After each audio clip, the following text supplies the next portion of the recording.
Oui, c'est ça, c'est Oui. ça. C'est tu. C'est ça, c'est là-dessus. Oui, C'est oui. ça.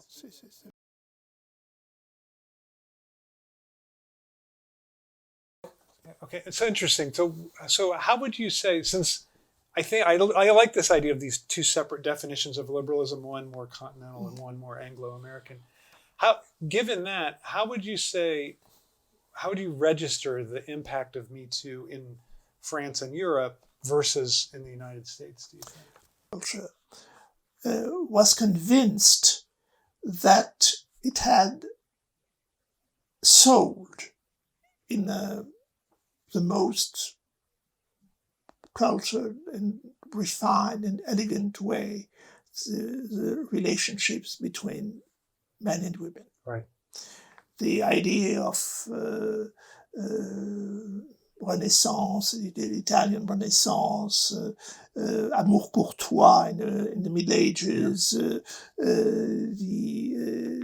politeness in the Italian Renaissance, or in the 18th century French culture, and so on. The idea was that till, let's say, the First World War, Europe was really on the path that led to an ideal type of society where the relationship between men and women could be perfect. Of course, it was not perfect as soon as a social inequality, but between social equals, it had the key Okay. of perfection. Okay.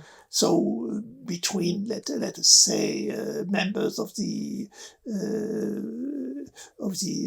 English aristocracy, or members of the German cultured. So as long as their class was the same, then Yes, the sexual relation would work out. Yes, that was a sort of conviction. Okay. And of course, the idea was that everything had been ruined by the two world wars, but after the Second World War, you could rebuild something. Right. So, for a certain period, a rather long period, the idea was that United States were a barbaric country from the point of view of the relationship between men and women. Okay. And feminism, American feminism, US feminism, was thought as a sort of barbaric remedy to a barbaric situation. Yeah. And the answer was, well, who needs feminism in a culture? Let's say French culture had Simone de Beauvoir. They did not need anyone like German Greer or Betty Friedan, and so on and so on. Up through Judith Butler? Excuse me? Up through Judith Butler, or was that different? Well, I'm not sure of. Well, of course, I could quote many people who didn't think in those terms.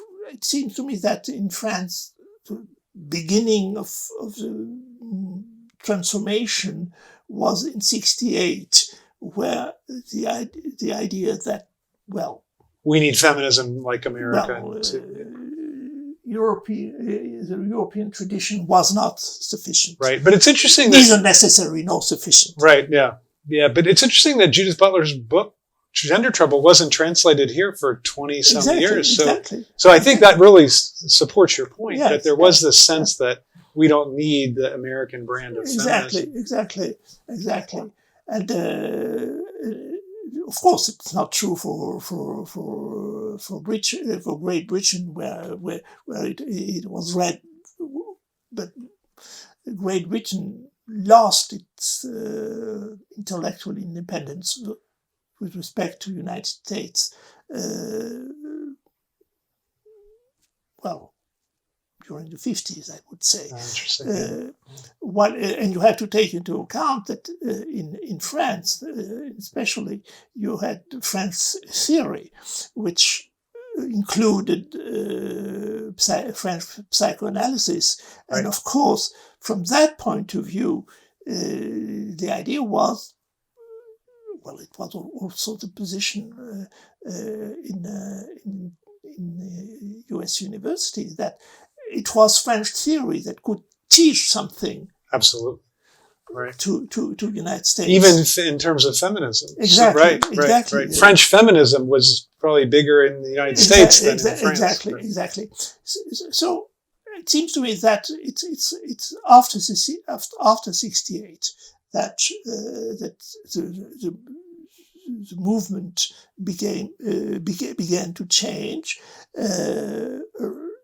during let's say the 70s till the 80s. The interest in, well, on the one hand, the feeling that the European legacy was neither necessary nor sufficient, right, became more and more obvious to a lot of people. That's one thing. And the other thing was that novelty in general, political novelties, came in fact from the United States. So they got imported, like the Yes. new came from the It's US. not only about feminism, but it's a more for such a long time. The idea was that political novelties would come from European countries. Right. That Marxist tradition was alive in right. European countries. Of course, I'm speaking about Western European countries. Right. Marxist tradition was alive. Sartreism was politically more inventive than any American right. thinker at that time, and so on. So, from a general point of view, the idea was that, politically speaking, and feminism was, of course, had a political side. From a political point of view, novelty would come from right. some European country, either France or Italy, not Germany. Not Germany, interesting. No, not Germany at that time. Even with the Red Army faction, there wasn't a sense of... No, it was thought as too dependent on a narrow Marxist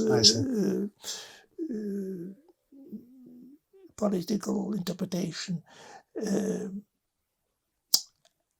And I remember when I was myself involved in political leftism in France, I had a discussion, and the idea began to appear that, after all, everything that had been really important and really new from a political point of view, in fact, came from the United States. Wow. When was that? Do you remember when that was? Well, it was at the end of the beginning of the 70s. And the idea was, well, what have we learned? We have learned about the relevance of silent majority. The fact that a government could use silence as a proof of the acceptance of its of its policy. Right. That was a new sort of new version. But were there leftist ideas from the U.S. or movements from the U.S. that had an impact? Well, the Black Panthers. Black Panthers. Yeah. Very important. Yeah. Very important. the book by Jerry Rubin, Do It, was very important. And the idea that, after all, you did not need to depend on the Marxist tradition to invent a leftist political approach. Yeah. And that was really a change. So the Black Panthers, more than someone like Fanon, were important in France for shaping how people thought politically. Fanon was very was known through Sartre. Through Sartre, because he prefaced the not so much by himself. Because in the United States, he's a huge figure. I'm sure he and he remains a huge. Yes. No, I wouldn't say that he ever was. Now he's more known than he had been at that time, but nevertheless, it's still connected with Sartre in a certain way. While in the United States, I think he's completely independent. He stands on his own, right. No, it was the Black Panthers that. And so I guess, of course, the Vietnam deserters. Who were so? Did they come? Some came here. Yes, a lot of them. Yes. Paris was a place to come for them because they could be protected. And they also were non-Marxist leftists. A lot of them, of course. Yeah. Some of them were not leftists at all. But they still gave political inspiration. Yes, to people. But they had an experience about war. About the reality of So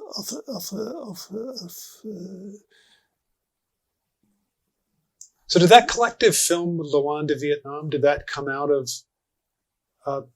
Americans deserters coming to France, do you think? Or I don't know. I did. The collective film with Agnes Varda, Godard, it's a Loin de Vietnam, Far from Vietnam. Yes, it was a sort of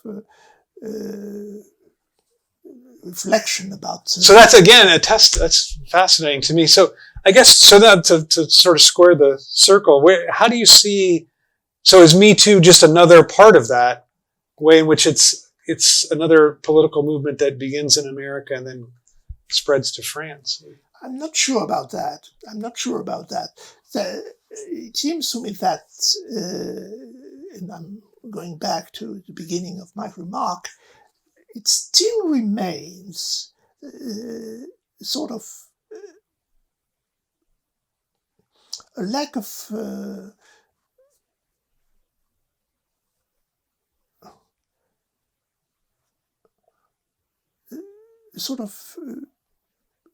diffidence about the United States when sexual matters are concerned. The idea that in that domain we're too Puritan. Is that it? Yes. There is an autonomous tradition that is too heavy, a legacy that is too heavy, and that while in other domains, like for instance, politics in general, you have real inventions. For instance, in the Black Panthers movement or in other cases. In the domain of sexual matters, the Puritan legacy, the idea that God has something to do with something with anything. There is a diffidence. Yeah. I wouldn't say that the MeToo movement has spread so deeply in France or in Europe in general. I'm not sure about that. I'm not sure about that, and I'm not sure either about the fact that MeToo movement is not in faith where the internal contradictions that inhabit the movement. For instance, I'm very. I think that is important to take into account the fact that for a certain part of the MeToo movement, the question is not to suppress power relationships, but to ensure that a sufficient number of women are in power. While another part of the movement considers that power relationships as such are problematic. Are problematic. And they need to be totally egalitarianized. Yes. Where do you stand? Are you more on that side, or are you on neither side? Well, I'm not on either side because for one reason, which is that in no version of the US MeToo movement seems to me relevant for poor countries, underdeveloped countries. So you think it's a movement of the privileged West? Yes. I see. Yes. It seems to me that it doesn't say anything relevant to what is happening to women in fact in the majority of countries, in terms of factual majority, in India, in China, in Africa, and so on and so on. Right. And it doesn't say anything relevant about polygamy. It doesn't say anything relevant about the example I quote about violences exerted on young girls. I mean, the idea that there is something to say about girls as opposed to women, that to some extent the term woman is as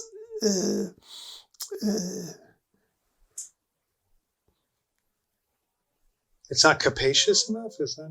Well, could hide a certain problem in the same way that the term man could hide a certain problem.